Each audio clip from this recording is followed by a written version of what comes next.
श्री राधे राधे, श्री राधे राधे।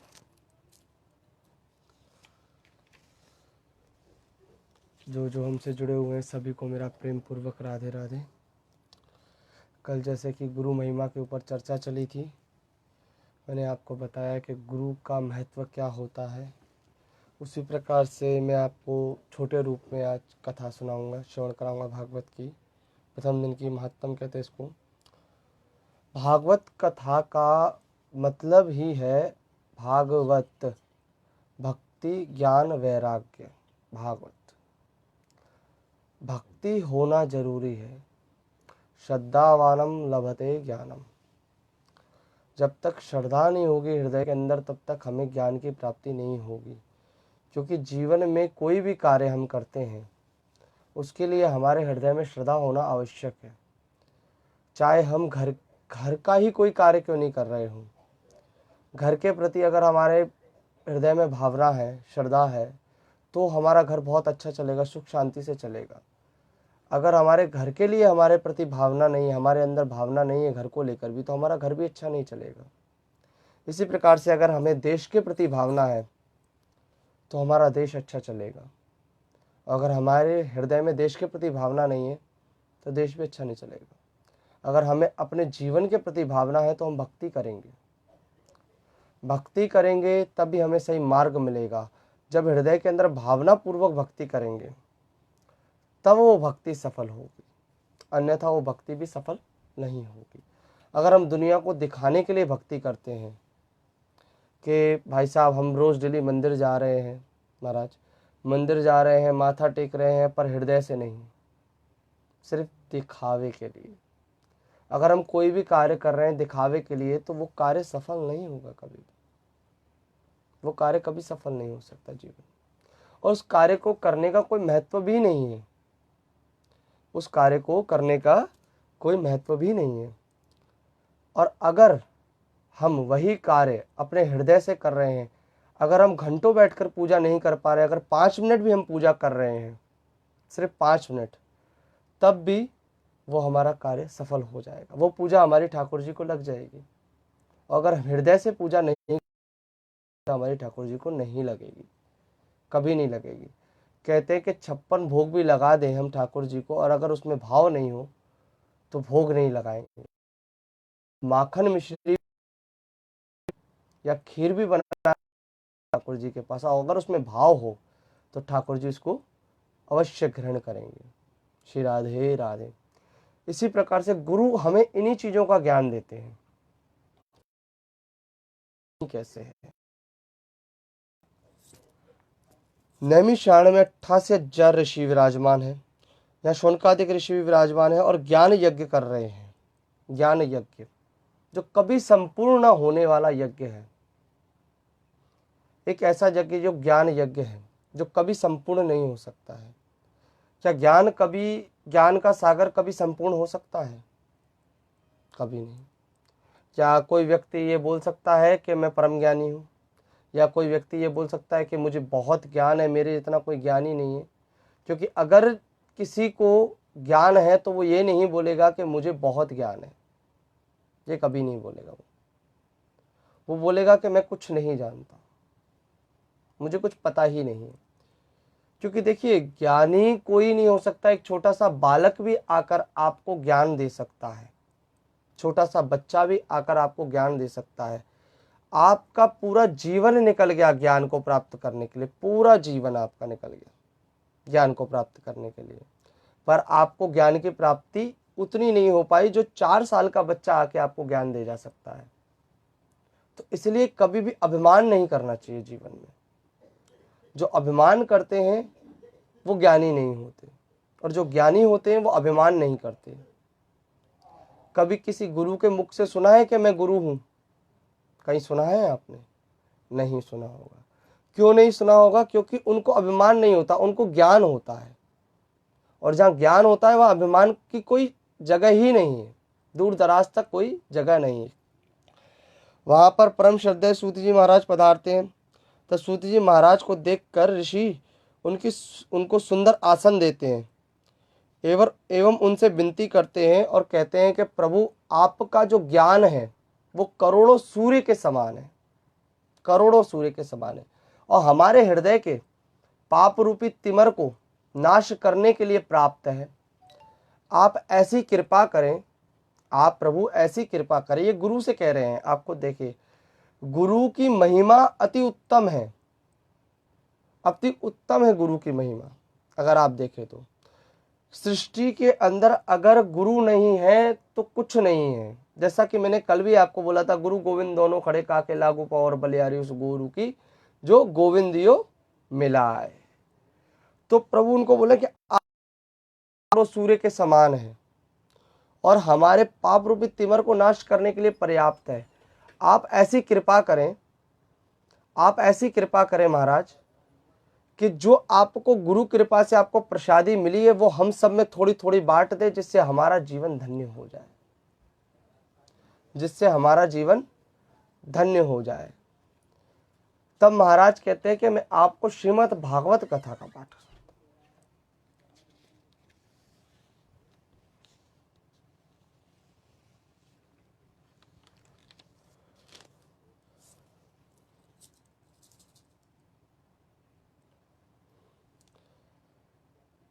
कहते हैं गुरु कृपा से वो भी सुलभ है, गुरु कृपा से वो भी सुलभ है जो वैकुंठ भी प्राप्त नहीं हो सकता। व्यक्ति को वैकुंठ भी, अगर गुरु की कृपा हो जाए तो व्यक्ति को वैकुंठ की भी प्राप्ति हो जाती है। जो किसी चीज से, जो किसी भी कार्य से सफल नहीं हो सकता कार्य, वो कार्य भी अगर गुरु की कृपा हो जाए तो वो कार्य सफल हो जाता है। बिना गुरु की कृपा के कार्य सफल नहीं हो सकता है। गुरु की कृपा होना आवश्यक है। तो सुखदेव जी महाराज ने कलयुग के लोगों के लिए, कलयुग के लोगों के कल्याण के लिए सुखदेव जी महाराज ने श्रीमद् भागवत कथा कही है और श्रवण करनी के लिए सभी को कहा है कि श्रवण कीजिए। श्रीमद् भागवत कथा श्रवण करना आवश्यक है। श्रीमद् भागवत कथा कलयुग के लोगों के लिए कल्याणकारी है, अत्यंत कल्याणकारी। अगर कोई व्यक्ति श्रीमद् भागवत कथा श्रवण करता है या पढ़ता है या उसका एक भी श्लोक अपने हृदय के अंदर उतारता है तो उसका पूरा जीवन सुधर जाता है। पूरा जीवन अगर व्यक्ति अपने हृदय के अंदर उतारता है। पर आजकल के समय में व्यक्ति हृदय के अंदर ये नहीं उतारता है। व्यक्ति हृदय के अंदर क्या उतारता है आजकल के समय में? आपको सब पता ही है। श्री राधे राधे। व्यक्ति आजकल के समय में अपने हृदय में उतार रहा है फिल्मी गाने, पिक्चरें। कथा सुनने का समय नहीं है उनके पास, कथा श्रवण करने का समय नहीं है उनके पास। अभी अगर कोई पिक्चर चले तो हजारों लोगों की भीड़ लग जाएगी, और अगर कहीं कथा चलेगी तो 4-5 लोगों से ज्यादा आपको दिखाई नहीं देंगे। ऐसा क्यों? क्या कथा कल्याण नहीं करती? फिल्म कल्याण करती है। फिल्म कभी कल्याण नहीं करेगी, कथा हमेशा आपका कल्याण करेगी। कथा को श्रवण करना अति आवश्यक है।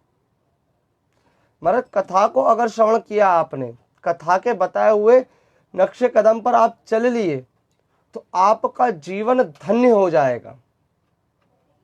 आपको किसी की आवश्यकता नहीं पड़ेगी। आपको सिर्फ कथा को श्रवण करने की जरूरत है। कथा को श्रवण कीजिए, अपने हृदय के अंदर उतारिए कथा को। कथा के एक एक शब्द को समझिए कि कथा आपसे कहना क्या चाह रही है। कलयुग के अंदर लोगों को सिर्फ नाम सुनने की देरी है, सिर्फ नाम। आपको यज्ञ, पूजा, पाठ, होम इत्यादि कुछ करने की आवश्यकता नहीं। अगर आप सिर्फ एक नाम भी लेते हैं ना प्रभु का नाम भी लेते हैं तो भी आपका कल्याण है। आजकल कई लोग आप देखते होंगे बुजुर्ग अवस्था में होते हैं। जब लोग बुजुर्ग अवस्था में होते हैं तो ऐसे उठते हैं, जिस समय उठते हैं लोग उस समय कहते हैं हे मैं मर गया, मुझे लग गई, दर्द हो रहा है। पर ये बोलते हैं जय श्री राम, जय श्री कृष्णा बोलते हैं? नहीं बोलते। भगवान का नाम लेने में भी उनको तकलीफ हो रही है। वो तो तकलीफ है ही, उनके कमर में तकलीफ, उनके घुटनों में, उनके पैरों में तकलीफ तो है ही। पर जब आप उठ रहे हैं, उस तकलीफ को आपको कम करना है, तो भगवान का नाम तो लीजिए। भगवान से बड़ा सहारा कौन सा है दुनिया में? भगवान से बढ़कर कोई भी संसार में सहारा है ही नहीं। जिसने भगवान का सहारा ले लिया वो व्यक्ति कलयुग में तर गया, हर युग में तर गया, कलयुग में हर युग में तर गया। ठाकुर जी का नाम लेना अति आवश्यक है जीवन में। ठाकुर पूजा करना जरूरी है। लोग ठाकुर पूजा नहीं करते। पहले हर घर से गौ माता के लिए रोटी निकलती थी, और आजकल बहुत ही कम घर आपको देखने को मिलेंगे जिनके घरों से गौ माता के लिए रोटी निकलती है। बहुत ही कम घर, बहुत ही कम। व्यक्ति अगर चाहे तो क्या एक रोटी गौ माता के लिए नहीं निकाल सकता? आप पार्टी में जाते हैं, अपने दोस्तों के साथ सेलिब्रेट करते हैं, हजारों रुपए खर्च कर देते हैं शादी ब्याह में, पर नित्य एक रोटी नहीं निकाल सकते गौ माता के लिए। उससे आपका भंडार भरपूर रहेगा, उससे आपके सत्कर्म बनेंगे, पर पार्टी में जाने से, मदिरा सेवन करने से आपके बुरे कर्म बनेंगे। पर यह चीज नहीं समझ में आती लोगों को। लोगों को क्या, गौ माता की एक रोटी निकालना आखर जाता है।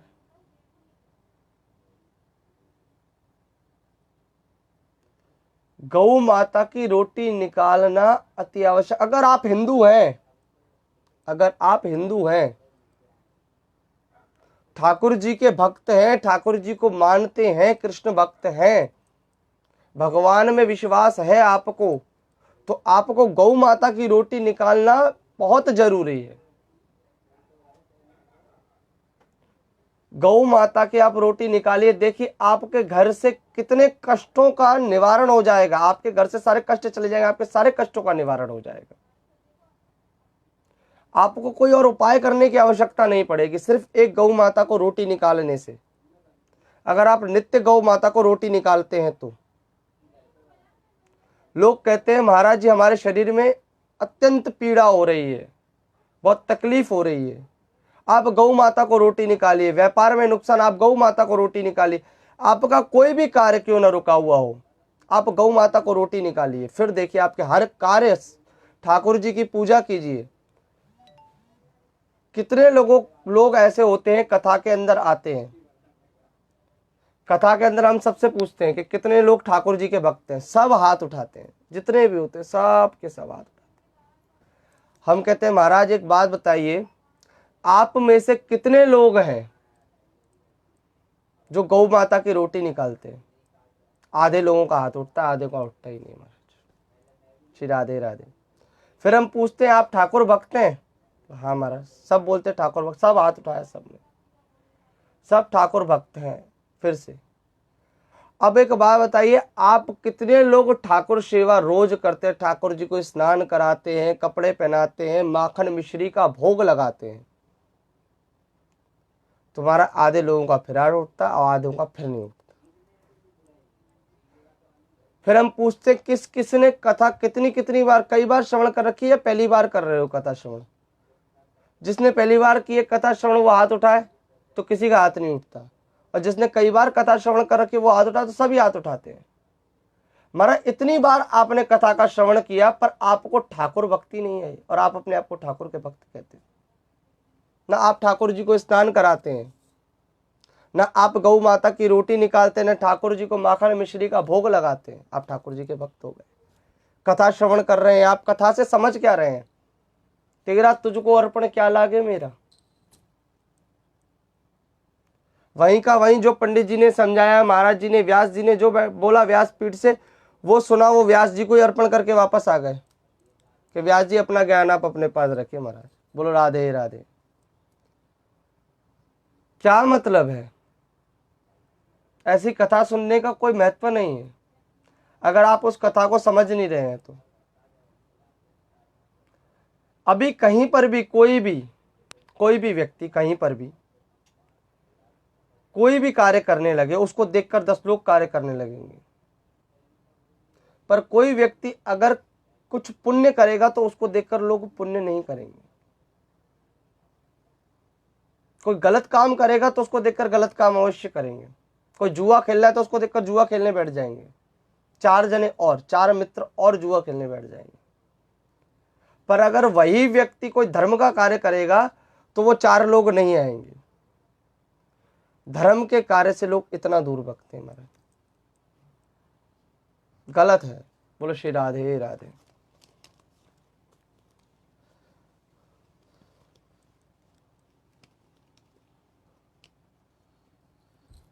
श्रीमद् भागवत कथा ऐसी है, सूत जी महाराज कहते हैं, जब हमारे गुरु जी परीक्षित जी को कथा सुना रहे थे तो देवताओं को पता चला, तो देवता अमृत कलश लेकर वहां प्रकट हुए और बोले महाराज ये अमृत लीजिए, ये अमृत कलश लीजिए और हमें कथा अमृत दे दीजिए। अब आप खुद सोचिए, अमृत जैसी चीज जो मिलना दुर्लभ है, जो मिल नहीं सकती, बहुत मुश्किल से मिल सकती, मिल ही नहीं सकती महाराज, मुश्किल से क्या, देवताओं के अलावा किसी के पास अमृत नहीं है। वो अमृत लेके आए हैं और कह रहे हैं हमें ये कथा श्रवण करा दीजिए। वो कथा आपको घर बैठे श्रवण हो रही है, आप घर बैठ के श्रवण कर सकते हैं। वो कथा आप घर बैठ के श्रवण कर सकते हैं। बोलो श्री राधे राधे। महाराज देवताओं तक को लौटा दिया, क्यों? श्रद्धावानम लभते ज्ञानम। जिसके अंदर श्रद्धा है, जिसके अंदर श्रद्धा है वही इस कथा को सुन सकता है। जो ज्ञानी है, जो ध्यानी है, जिसको महत्व पता है कथा का, जो भक्ति से जुड़ा हुआ है, वही इस कथा को सुन सकता है, अन्यथा कोई भी इस कथा को नहीं सुन सकता। अगर वो व्यक्ति सुन भी रहा होगा तो उसको कुछ समझ में नहीं आएगा। क्यों समझ में नहीं आएगा? क्योंकि उसके अंदर श्रद्धा ही नहीं है। श्रद्धा से उसको सुनने मात्र से ही कुछ नहीं होता, सुनने मात्र से ही कुछ नहीं होता। उस कथा को अपने हृदय में उतारना भी अति आवश्यक है। आपकी प्रवृत्ति भी चेंज होनी चाहिए, आपके अंदर एक बड़ा बदलाव दिखना चाहिए, आपको कथा को समझना चाहिए।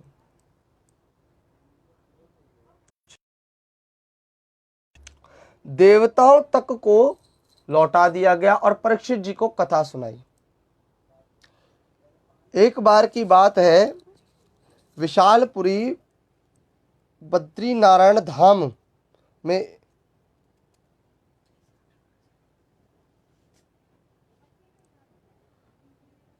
सनकादिक ऋषियों से नारद जी मिले। एक बार की बात है, नारद जी सनकादिक ऋषियों से मिले और जब सनकादिक ऋषियों से नारद जी मिले तो सनकादिक ऋषियों ने देखा कि नारद जी का मुखमंडल जो है वो मुरझाया हुआ है, मुखमंडल जो है वो मुरझाया हुआ है। तो उन्होंने पूछा महाराज क्या हुआ? तो बोले महाराज एक बड़ी दुविधा आन पड़ी है। बोले कौन सी दुविधा आन पड़ी है? बोले महाराज मैं भ्रमण करते करते करते करते पृथ्वी पर पहुंचा। सबसे पहले मैं ऋषियों के पास गया, संतों के पास। सबसे पहले मैं संतों के पास गया महाराज, और जब संतों के पास पहुंचा तो वैसे तो संतों से मिलकर काफी मन ठाकुर जी में लग जाता है, एकदम बिल्कुल ऐसा लगता है कि ठाकुर जी की प्राप्ति हो गई। पर इस बार जब मैं संतों से मिला तो मुझे संतुष्टि नहीं मिली। उसके बाद मैंने सोचा क्यों ना मैं गृहस्थियों से मिलूं, वहां तो शांति मिलेगी मुझे। और जब वो गृहस्थियों के यहाँ पहुंचे तो वहां पर भी महाराज गृहस्थियों का क्या था महाराज? भाई भाई आपस में लड़ रहे हैं जायदाद के लिए महाराज, सास बहुएं आपस में कलेश कर रही हैं, पिता पुत्र आपस में विवाद कर रहे हैं, हर प्रकार से कलेश ही कलेश है चारों तरफ, कहीं भी सुख की अनुभूति भी नहीं, सुख की प्राप्ति नहीं है, ठाकुर जी का नाम ही नहीं है। 12 बजे उठना है महाराज, बहू को चाय भी सास बना के देगी महाराज। बोलो राधे राधे। मैं पर्सनली किसी को भी नहीं बोल रहा हूं, मैं एक बात कर रहा हूं। जो आजकल के युग में देखने को मिलती है वो बात कर रहा हूं, बस, और कुछ नहीं। आजकल के कलयुग की व्यथा बता रहा हूं कि कलयुग में आजकल कैसा होता है। सास बहू बनकर चल रही है और जो बहू है वो सास बनकर चल रही है। पर इतना नहीं सोच सकते आप कि वो भी आपकी मां है और वो आपकी बेटी है। सास को सोचना चाहिए कि बहू जो है वो उसकी बहू नहीं, बेटी है। और बहू को यह सोचना चाहिए कि वो उसकी सास नहीं, उसकी मां है। अगर वो अपने घर में कोई गलती करती तो उसकी मां उसको डांटती, तो क्या वो अपनी मां से भी इसी प्रकार से वार्तालाप करती जिस प्रकार से वो इस समय पे अपनी सास से वार्तालाप करती है? और क्या सास अगर उसकी बेटी ऐसे गलती करती तो क्या सास उसको इतनी इस प्रकार से समझाती या प्रेम पूर्वक समझाती? कैसे समझाती? ये उनको सोचना चाहिए, करने से पहले सोचना चाहिए। कहते एक उंगली सामने वाले के ऊपर उठाने से पहले देखना चाहिए कि ये 3 उंगली और एक अंगूठा हमारी तरफ इशारा कर रहा है। कि पहले हमें खुद को देखना चाहिए, बाद में हमें किसी और को देखना चाहिए। महाराज बोलो राधे राधे। सबसे पहले हमें देखना चाहिए, बाद में किसी और को देखना चाहिए।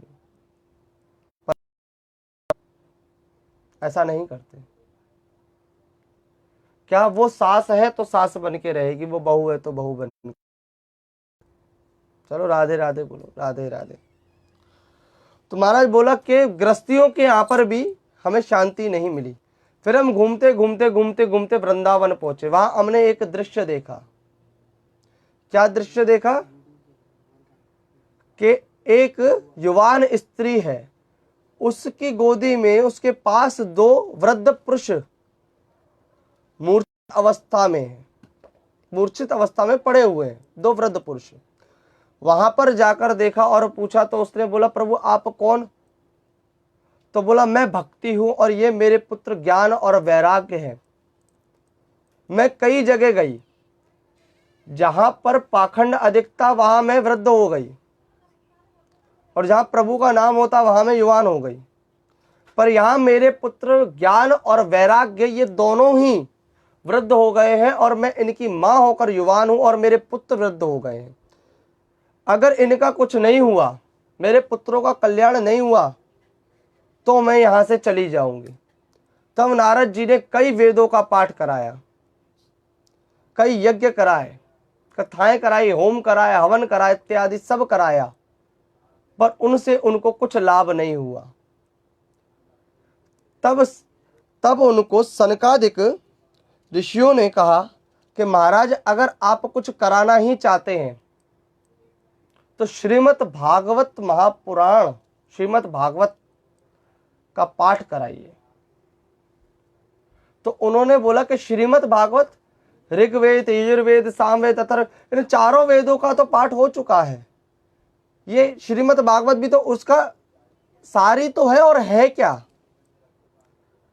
बोला महाराज ये श्रीमद् भागवत कथा वो है पूरे रस से भरी हुई। अगर हम आपको आम दें और आम का रस दें तो आप क्या लेंगे? आम लेंगे तो आम को छील कर काट कर उसके बाद आपको खाना पड़ेगा, और आप रस लेंगे तो रस को सिर्फ गिलास में डालकर सीधे पी जाएंगे, और स्वाद उससे ज्यादा आएगा। ये एक रस है, इसको जो पीता है उसका कल्याण हो जाता है। महाराज उन्होंने श्रीमद् भागवत कथा का पाठ कराया और ज्ञान और वैराग्य का कल्याण हुआ। बोलो श्री राधे राधे।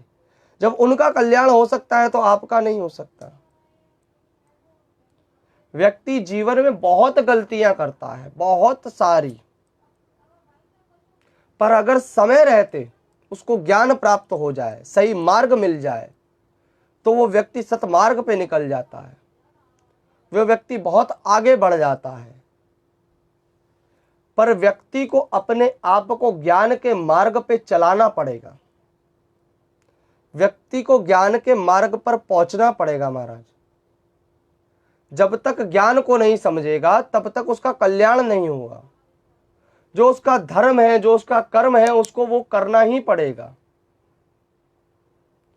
महाराज कहते हैं कि हमें बहुत दिक्कत है, लोग बोलते बहुत दिक्कत है, बहुत परेशानी है महाराज, बहुत बहुत परेशानी हो रही है, क्या करें? आपके सवाल का जवाब आपके पास ही है, कोई और जवाब नहीं दे सकता इसका। जैसा वैसा ही, अगर आपने किसी को परेशान करके धन कमाया है तो वो धन भी आपकी परेशानी में ही जाएगा। और अगर आपने किसी का सुख छीना है तो आपका भी सुख छिन जाएगा। अगर आपने किसी का नाम डुबोया है तो आपका भी नाम डूब जाएगा। क्योंकि किसी और के साथ जो करोगे वही आपके साथ होगा महाराज। भगवान के लिए उसकी दोनों आंखें बरोबर है महाराज। आप अगर उनके बच्चे हो तो वो भी उन्हीं का ही बालक है। भगवान के लिए सब बरोबर है। श्री राधे राधे। अगर आप सोचते हैं तो आप भगवान को दीपक लगा रहे हैं, अगरबत्ती लगा रहे हैं, तो भगवान सिर्फ आपकी सुनता है, उसकी नहीं।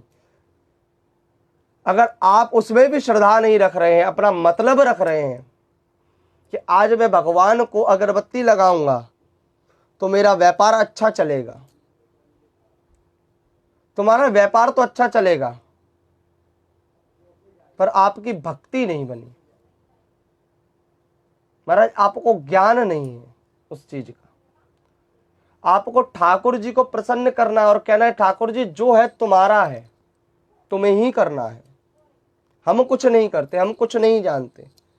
व्यापार है आपका है, परिवार है आपका, मित्र है आपके, हम हैं आपके हैं, सब कुछ आपका ही है।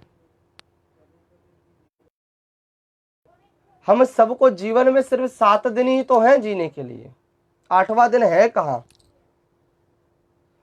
और श्रीमद् भागवत कथा भी सप्ताह है, 7 दिन के अंदर आपका कल्याण हो सकता है अगर आप चाहें तो, पर लोग नहीं मानते। तुम्हारा नारद जी ने देखा और कहा कि श्रीमद् भागवत कथा से किसी का भी कल्याण हो सकता है। बोला हाँ बिल्कुल, किसी का भी कल्याण हो सकता है, जीवित का तो कल्याण हो, अगर जो मृत हो गया हो, जो मर हो, उसके पूर्वज भी, उसके पीछे जो उनके पूर्वज भी जो मर चुके हों, जिनकी मुक्ति हो चुकी हो, जो जा चुके हैं ऊपर, उनके निमित्त भी उनके परिवारजन, अगर कोई मर चुका है तो उसके परिवारजन भी अगर उसके पीछे उसके नाम से श्रीमद् भागवत कथा का पाठ कराते हैं तो उसकी भी मुक्ति हो जाती, उसकी भी मुक्ति हो जाती अगर कोई स्वर्गवास हो चुका हो तो। अगर कोई श्रीमद् भागवत कथा का पाठ कराता है तो बोला हम नहीं मानते, तो बोला ठीक है एक कथा सुनाते हैं। बोला एक ब्राह्मण थे आत्मदेव, आप सबने सुन रखी होगी पहले भी, बोलो श्री राधे राधे। बोले एक ब्राह्मण थे आत्मदेव, उनकी पत्नी थी धुंधली। आत्मदेव जी हमेशा दान पुण्य में लगे रहते थे, उनको किसी चीज की कमी नहीं थी। कमी थी तो सिर्फ उनको कोई संतान नहीं थी, उनको कोई भी संतान नहीं थी, बल्कि जो गाय भी उनके घर में थी उसको भी कोई संतान नहीं थी। आत्मदेव जी बड़े दुखी हो गए। एक बार दुखी होकर आत्मदेव जी जंगल की ओर चले गए। वहां पर उनको एक महात्मा जी मिले। महात्मा जी को प्रणाम किया आत्मदेव जी से। महात्मा जी ने पूछा कि आत्मदेव जी आप यहाँ क्या कर रहे हैं? तो बोले मैं अपने जीवन से बहुत दुखी हो चुका हूं, अपने जीवन को समाप्त करने के लिए जा रहा हूं। बोले आप तो ब्राह्मण हैं, और ब्राह्मण होकर ज्ञानी ध्यानी होकर जीवन को कह रहे हैं ये जीवन भी किसी काम का, कोई संतान ही नहीं है, आप कृपा करें तो मुझे संतान हो जाए। बोले 1 मिनट रुकिए। उन्होंने ध्यान लगाया, ध्यान लगाकर बताया कि तुम्हें इस जन्म तो छोड़ो, 7 जन्म तक कोई संतान नहीं, इस जन्म तो छोड़ दो, तुम अपने आप को ज्ञान ध्यान की तरफ लगाओ, ठाकुर की पूजा में लगाओ, अपने आप को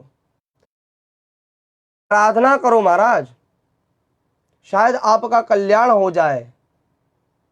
संतान कल्याण नहीं करेगी। आपका कल्याण ठाकुर करेंगे। बोला मुझे तो संतान ही चाहिए, जिद पे अड़ गए कि मुझे तो संतान ही चाहिए, आप कुछ भी कीजिए नहीं तो मैं प्राण त्यागता हूं आपके सामने।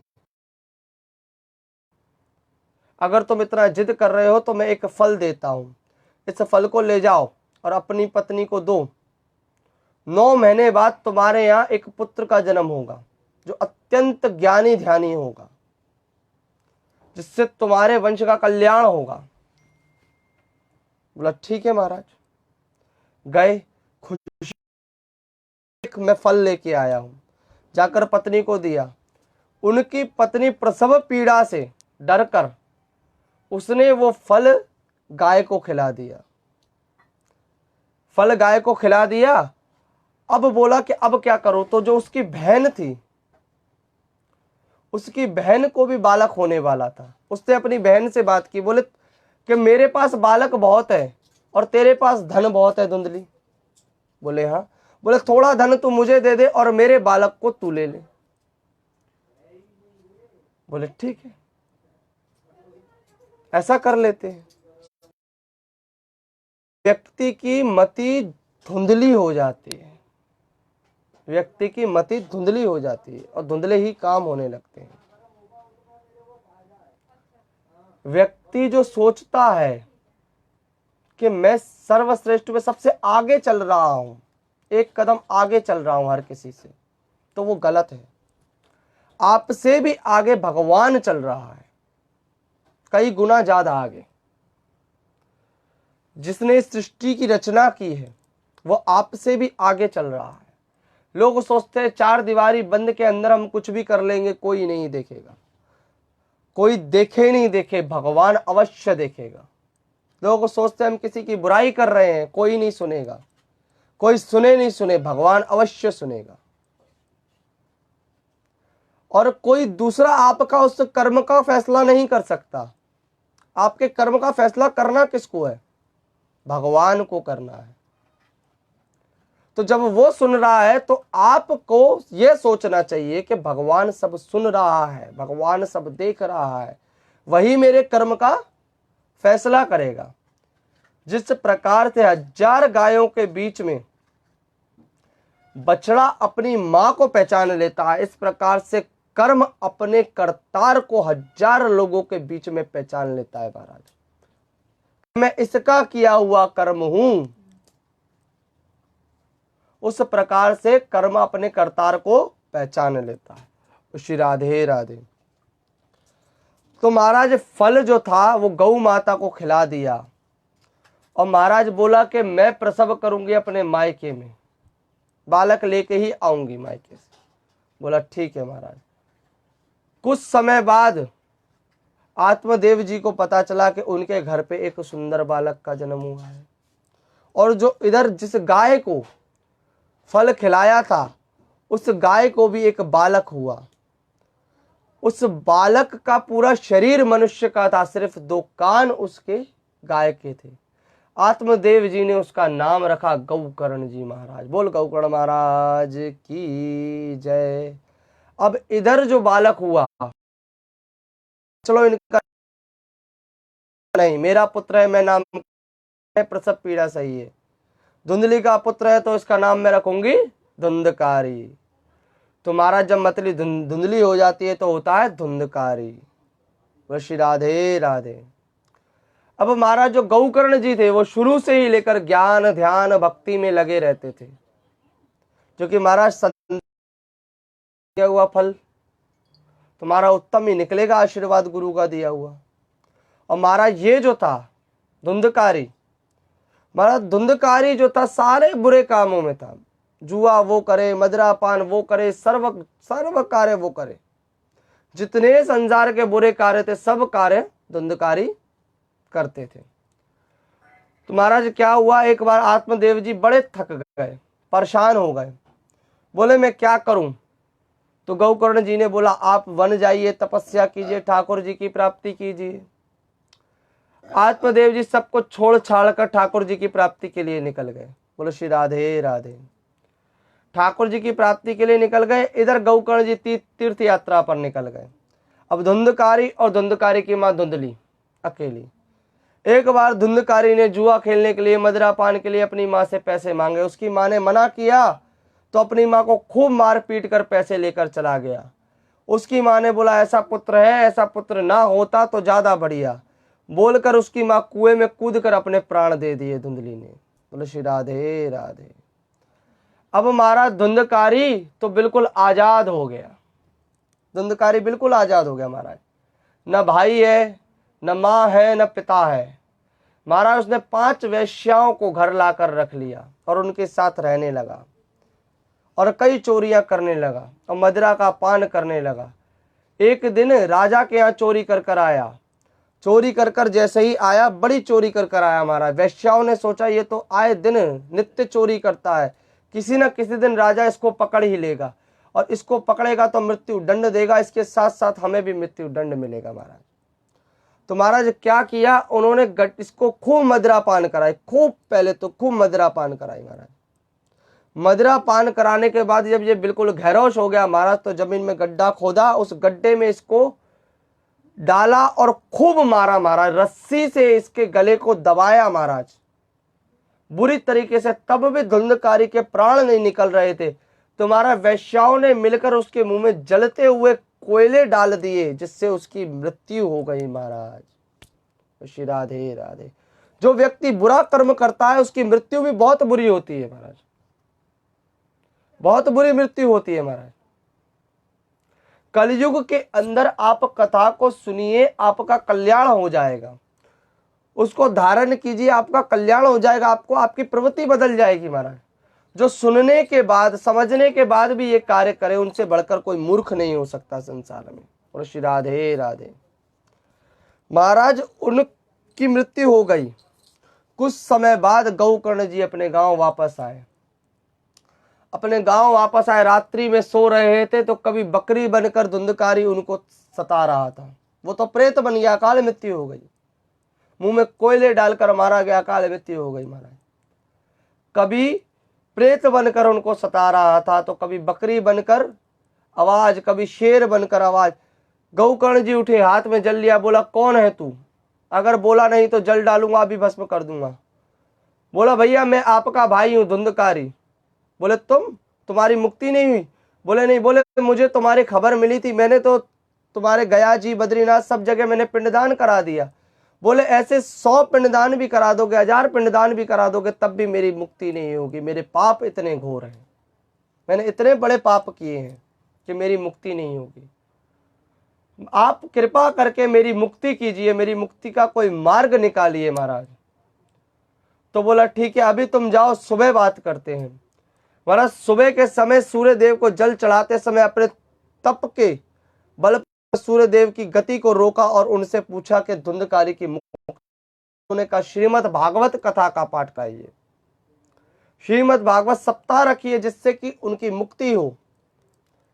महाराज सभी को एकत्रित किया गया, श्रीमद् भागवत कथा का पाठ किया गया।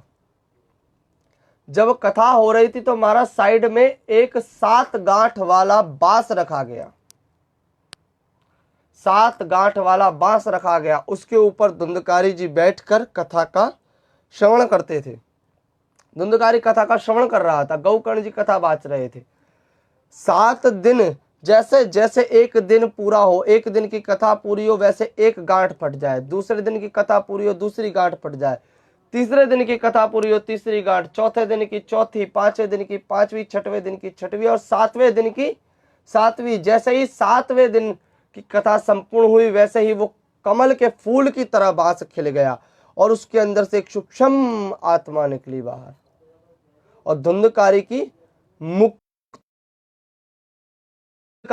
हुई। जब विमान लेने आया धुंधकारी को तो गौकर्ण जी ने पूछा कि महाराज कथा तो सबने श्रवण की, तो विमान सिर्फ और सिर्फ धुंधकारी के लिए ही क्यों? बोला कथा सबने उस समय पर श्रवण की, पर जब सब अपने अपने घर चले जा रहे थे, जब सब लोग अपने अपने घर चले जा रहे थे तो कथा को भूल जा रहे थे। पर जो धुंधकारी था वो यहाँ बैठकर दोबारा उस कथा को पढ़ता रहता था, उस कथा को अपने अंदर रिपीट कर रहा था, दोहरा रहा था उस कथा को बैठकर। तो उसकी मुक्ति हुई।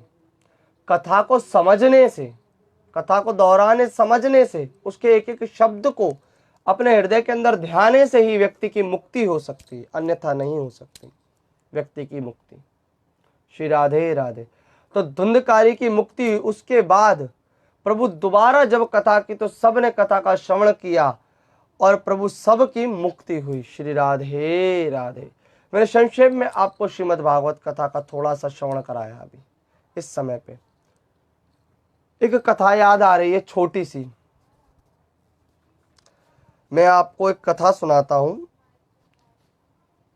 कि व्यक्ति सरल कैसे होता है। सरल एक नियम, व्यक्ति को जीवन में नियम जरूर धारण करना चाहिए, नियम करना चाहिए। अगर आप नियम से कोई भी कार्य करेंगे, नियम से किया हुआ कार्य। एक छोटी सी कथा है। श्री राधे राधे। एक बार एक व्यक्ति भगवान से बड़ी चिढ़ रखता था, बड़ी चिढ़, अत्यंत चिढ़। तो क्या करता था वो कि रोज जाता और शिव शंकर जी के मंदिर में पत्थर फेंकता, शिव जी के मंदिर में पत्थर मार के आता। प्रभु जब वो पत्थर मार के आता और कुछ ही समय बाद वहां पर एक पुजारी आता और वो पुजारी वहां दीपक जलाता। अब महाराज दोनों का नियम था, वो पत्थर मारता और वो दीपक जलाता। ऐसे करते करते काफी समय बीत गया। शिवजी ऊपर से सब देख रहे। शिवजी ने बोला, ये रोज आता है पत्थर मारने के लिए, ये रोज आता है दीपक जलाने के लिए, दृढ़ नियम किसका है? आखिरकार नियम का पालन कर कौन रहा है सही? दोनों की परीक्षा ली जाए। अब महाराज दोनों की परीक्षा लेने के लिए सबसे पहले तो आंधी चलाई खूब, उसके बाद वर्षा कराई। घनघोर वर्षा हो रही है, आंधी चल रही है महाराज। श्री राधे राधे। घनघोर वर्षा हो रही है और आंधी चल रही है बहुत तेज। अब महाराज जो दीपक लगाने वाले पंडित जी थे, उन्होंने बोला कि दीपक लेके जाऊंगा, वहां जलाऊंगा, बरसात में दीपक भी गीला हो जाएगा, कैसे भी करके लेके जाऊंगा तो भी वहां तक नहीं पहुंच पाऊंगा। नहीं, कल चला लें, कल जला लेंगे दीपक। अब जो पत्थर मारता था, जो पत्थर मारता था, उसने बोला तुम बरसात कराओ, आंधी ले आओ, तूफान ले आओ, चाहे बाढ़ ले आओ, सुनामी ले आओ, पर अगर तुम ये सोचते हो कि मैं पत्थर नहीं मारूंगा तुम्हें, तो ये तुम्हारी गलत फहमी, मैं पत्थर मार के रहूंगा तुम्हें। हमारा नियम, नियम अवश्य करना चाहिए। कई लोग आपने देखा होगा, कई लोग सुबह उठते से नहा धो के पूजा करते हैं और कई लोग उठते से मोबाइल उठाते हैं। सबसे आंख नहीं खुलती, मोबाइल उठाते हैं। तो महाराज क्या हुआ उसने, मैं इस पे चर्चा बाद में करूंगा आपसे भी कुछ देर बाद, मोबाइल वाली बात पे चर्चा थोड़ी देर से करूंगा। श्री राधे राधे।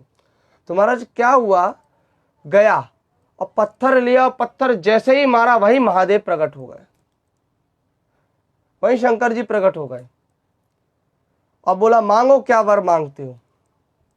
बोला मांगो क्या वर मांगते हो, हम तुमसे प्रसन्न हुए, अत्यंत प्रसन्न हुए। बोले महाराज आप मुझसे प्रसन्न हुए, मैंने ऐसा क्या किया? मैं तो अधर्मी और पापी हूं, मैं तो नित्य आके आपको पत्थर मारा करता था, आप मुझसे प्रसन्न कैसे हो गए? बोले तुमने नियम नहीं छोड़ा। और बोले वो पुजारी तो नित्य आपसे दीपक लगाया करता था, आपके पास आके आप उससे प्रसन्न नहीं हुए। बोले जो हृदय से कार्य किया जाता सफल होता है, जो बेहृदय कार्य किया जाता है वो कार्य सफल नहीं। महाराज सफल उसी का ही होता है, भी हो या कोई भी हो, पर अगर आपका नियम है, आपका अगर नियम है तो आप सफल है। अगर आपका नियम नहीं है, किसी चीज को लेकर नियम नहीं करते हैं, आप गुरु मंत्र का जाप नहीं करते हैं, भगवान के दर्शन नहीं करते हैं, या अपने गुरु के दर्शन नहीं करते हैं, आपने उनसे दीक्षा ले रखी है या आपने नियम बनाया हुआ था किसी समय के मैं नित्य भगवान के दर्शन करूंगा, ठाकुर जी की सेवा करूंगा, आप नहीं करते हैं तो वो पाप है सबसे बड़ा। वो सबसे बड़ा पाप है। आप किसी भी चीज का अगर नियम धारण करते हैं तो आपका कल्याण हो जाए। आप दवाई लेने का भी अगर टाइम टू टाइम दवाई लेते हैं आप, ठीक होती है ना? आपकी बीमारी ठीक होती है कि नहीं होती है ना? समय समय आप भगवान के पास जाते हैं, भगवान कण कण में हर जगह है। आपने घर बैठकर भी अगर 10 मिनट भगवान के लिए निकालते हैं, बहुत बड़ी बात है आपके जीवन में। अगर आपको ये लगता है कि आप 10 मिनट से ज़्यादा नहीं निकाल सकते तो भी आपके जीवन के हिसाब से बहुत बड़ी बात है। आप 10 मिनट निकालिए, पर उस 10 मिनट के अंदर भगवान से लय के अलावा आपकी लय कहीं और नहीं मिलनी चाहिए। सिर्फ आपको ठाकुर का ध्यान होना चाहिए, ठाकुर का ज्ञान होना चाहिए, ठाकुर के नाम का जप करना चाहिए। आपको सिर्फ उस 10 मिनट के अंदर आपको संसार से बिल्कुल परे हो जाना है। किसी चीज को नहीं सोचना है, किसी भी चीज को आपको नहीं सोचना है। सिर्फ आपको क्या सोचना है? ठाकुर जी के बारे में, बस उनके मनमोहक दृश्य के बारे में। ठाकुर जी के बारे में आप सोचेंगे तो आपका कल्याण हो जाएगा। संसार के बारे में आप सोचेंगे तो माया में फंस जाएंगे, और माया में एक बार फंस गए महाराज तो आपका कल्याण कहाँ होना है? कल्याण होना ही नहीं। गौ माता की रोटी अवश्य निकालिए। और जो सुबह सुबह उठ के मोबाइल उठाते हैं वो सबसे गलत है, वो सबसे गलत है। सुबह सुबह उठकर सबसे पहले तो व्यक्ति को पृथ्वी को प्रणाम करना चाहिए। सबसे पहले पृथ्वी माता को प्रणाम करना, उसके बाद माता पिता को, फिर नहा धोकर नित्य क्रिया कर कर गुरु मंत्र का जाप करना चाहिए, पूजा पाठ करना चाहिए, गौ माता की सेवा करनी चाहिए, कई धार्मिक कार्य करने चाहिए, मंदिर जाना चाहिए, भगवान के दर्शन करने चाहिए। कई ऐसे कार्य हैं। और आप सबसे पहले सुबह उठकर क्या करते हैं महाराज? मोबाइल उठाते हैं। सबसे पहले आप मोबाइल उठाते हैं, और मोबाइल उठा के करते हैं महाराज, कभी कुछ चला रहे हैं, कभी कुछ चला रहे हैं, कभी कुछ चला रहे हैं, पता नहीं किस किस के दर्शन किए जा रहे हैं महाराज। श्री राधे राधे। महाराज मोबाइल बहुत जरूरी है जीवन में, बहुत जरूरी है, बहुत जरूरी है। पर जीवन में ज्ञान सबसे बढ़कर जरूरी है। मोबाइल जरूरी है पर ज्ञान सबसे बढ़कर जरूरी है। ज्ञान नहीं है तो हर चीज कोई महत्व नहीं रखती आपके लिए। मोबाइल का उपयोग कीजिए, चीज का हद से ज्यादा उपयोग किया जाए तो वह चीज भी हानिकारक होती है। अगर किसी चीज का एक लिमिट में उपयोग किया जाए महाराज तो वह चीज बहुत लाभकारी होती है। श्री राधे राधे। कल मैं आपसे फिर मिलूंगा महाराज, नई चर्चा पर, नई कथा पर। कल फिर आपसे मिलेंगे महाराज। हमारे पेज को भी फॉलो कीजिए। यूट्यूब पे भी आप जा सकते हैं, किशोर ठाकुर जी महाराज सर्च करके आप सब्सक्राइब कीजिए हमारे चैनल को। फेसबुक के माध्यम से जुड़िए, इंस्टाग्राम के माध्यम से जुड़िए, धर्म से जुड़िए। आप हिंदू हैं, सनातन धर्मी हैं, सनातन धर्म से जुड़िए। आप अपने धर्म को आगे बढ़ाएंगे, आप आगे बढ़ेंगे। आप अपने धर्म को आगे नहीं बढ़ाएंगे तो आपका तो कोई अस्तित्व है ना महाराज। आपको धर्म को आगे बढ़ाना चाहिए महाराज, धार्मिक कार्य कीजिए। और मैं आज भी सभी का धन्यवाद करना चाहूँगा जो इस समय में भी लोगों की मदद कर रहे हैं। और एक और चीज़ कहना चाहूँगा कि घर में रहें, सुरक्षित रहें। घर के अंदर रहेंगे तो सुरक्षित रहेंगे, साथ में हम रहेंगे, सब भारतवासी साथ मिलकर लड़ेंगे, सब देशवासी साथ मिलकर लड़ेंगे, तभी हम इस वायरस से लड़ पाएंगे। और प्रभु से मैं कामना करूंगा और प्रार्थना भी करूंगा। प्रभु से मैं सबसे पहले प्रार्थना करूंगा कि हे प्रभु, कि सबको हिम्मत दे और इस वायरस को जल्द से जल्द जड़ से ख़त्म कर दे, जल्द से जल्द जड़ से ख़त्म कर दे। ठाकुर जी महाराज ऐसी कृपा करें आप सभी के ऊपर और हमारे ऊपर, ऐसी कृपा करें। आप सबका बहुत बहुत धन्यवाद कथा श्रवण करने के लिए। इसी प्रकार से धर्म से जुड़े रहिए, धर्म कर्म करते रहिए। कथा, ज्ञान, यज्ञ हर चीज़ के अंदर आप इसी प्रकार से जुड़े रहिए, अपने धर्म को जानिए और अपने बालकों को कथा सुनाइए, नई जनरेशन को कथा सुनाइए। इसी के साथ प्रेम पूर्वक श्री राधे राधे। जय जय श्री कृष्ण।